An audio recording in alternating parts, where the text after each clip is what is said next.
Why, hello and welcome to everybody. This is Bulldog Banner and Theater. I am General Beauregard, your official spokesman for today on Bulldog Banner and Theater. Bud Wheeler is on the golf course and enjoying the sunshine and asked me to step in and keep the Bulldog Nation up to date on the proceedings leading to the glorious 2021 season, which surely stands to be a season of memory for the Georgia nation. Now, there's one little problem with that glorious season that could come right off the bat, and that's a little pesky team called Clemson. Yeah, Clemson football has had a rejuvenation of sorts. Historically, they've been a punching bag. They've been around a while and played a few games and won a few games historically, but haven't been national players any time in recent memory since 1980, 81 when they won a national title. And it seems like they always got in a lot of trouble after succeeding in any kind of big way with the NCAA. Now, that was kind of a pattern with Clemson, but the recent vintage of Clemson football seems to be squeaky clean, free of issues, and as hard to find information on as it is about what's inside an acorn. You have to bust that nut and take a look inside. That's what we're doing today. We're taking that Clemson, and I use the word nut because Buckeye, the last team that beat Clemson, was a nut. Just in case you was wondering about my analogies there. Yeah, the last time Clemson played football, they walked off the field in a humbled fashion and was blown out by a Buckeye, Ohio State. Which, had they not had the success they had in recent memory, would have caused one to question their right to be in the playoff, as they would any other team that gets blown out, like Oklahoma, and sometimes Ohio State has been accused of not belonging. But no one questions whether Clemson belongs in the elite. They've just simply done too much. Well, they lost 2 games last year. I can't remember the last time they'd even done that. They lost to Notre Dame in the regular season, beat them in the rematch in the playoff, or the ACC playoff, and lost to Ohio State. So they show cracks in the armor, signs of being human. Now, on top of that, they're going to lose a quarterback that's taken them to 2 national title games and won one of them in 3 years.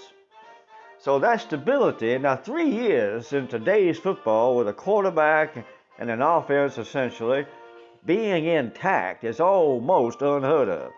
It's almost getting into the days when they played real football and your seniors was on the field and that kind of era, to have a quarterback that long. These days, they'll be transferring in the third quarter if they don't feel like they got what they should have got from the coach. But this offseason will be the first in 3 years when Trevor Lawrence does not suit up as a quarterback for the Tigers. He helped the Tigers win a second national title in the Dabo Swinney era, as I mentioned, and continue the separation between Clemson and the rest of the ACC. Now, we're going to talk more about that, too, because the ACC is showing some signs of overall rejuvenation, of becoming a genuine conference. I believe this will become a fact within the next 5 years. 5 years from now, we won't be sitting here discussing the weakness of the ACC because there simply will be too many teams capable of taking advantage of the geographical proximity of the next burgeoning recruiting area, which is the second Atlanta, right there on the Atlantic seaboard. All the teams in the ACC are geographically positioned to take advantage of this new development of all this new talent. Pardon me.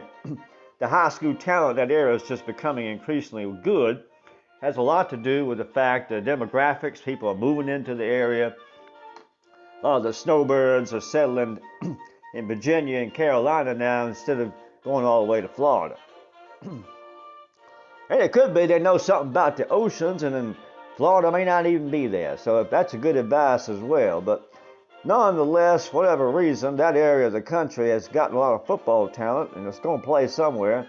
And there's a good chance a lot of them are going to stick with the ACC. Teams like North Carolina showing signs of improvement. Miami starting to get a good recruiting class this year. They just need a really good class, maybe another one, and there'll be something to really deal with.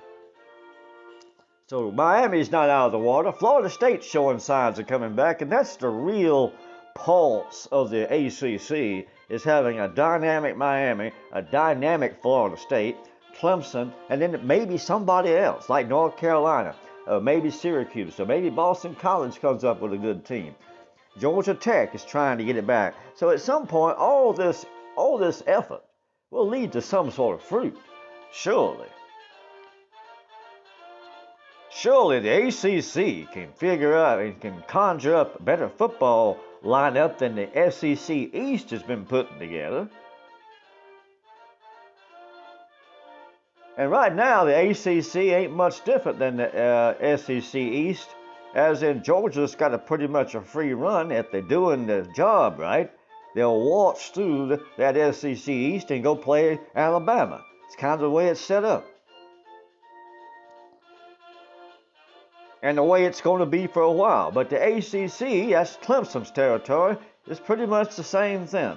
Clemson's going to win it all. They very seldom lose a game in the regular season of late because they simply don't have an opponent that's structured to give them a ball game. They had the occasional scare early. Syracuse is giving them fits. And one day they're going to beat them because they already beat them twice, just didn't get credit for it. But you keep beating a team a few times, eventually you get credit for it, and Georgia's going to do that with Alabama too. We've beaten them twice, just didn't get credit for it. But how the Tigers lost to Ohio State does leave them with some issues that must be addressed. As the elite of the elite in college football, the issue is not about what happens in the conference. It happens in the college football playoff, and Clemson is all about national title or bust now. Now, Clemson's last two appearances leave lots of questions about the talent level on the defense. It's concerning that Joe Burrow outplayed Lawrence in 2019, and Justin Fields did the same in 2020. Now, were those performances on Lawrence an indication of Clemson needing to improve their overall talent? Or was it simply a great day from a great athlete and would have done it to anybody? For all the issues Ohio State had in coverage, the Buckeyes covered Clemson's wide receivers pretty well. And those are two of the more pressing questions the Tigers have this offseason.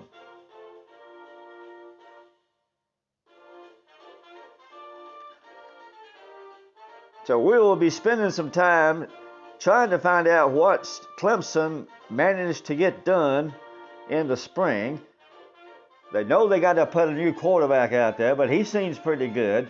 So I don't think they're going to be in dire straits come.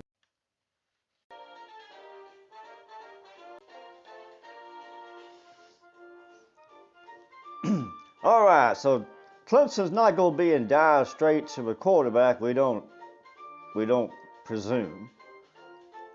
Now, Clemson had a great season in 2020, but as with everything in life, it's not always unicorns and rainbows. If the Tigers want to climb back up that mountain in 2021, there are at least three areas they need to improve. With the 2020 season now in the rearview mirror, we can now begin to look ahead to the 2021 season. And the issues that need to be fixed at the Tigers are again to find their way back to the college football playoff and ultimately a national championship. Now, head coach Dabo Swinney was adamant that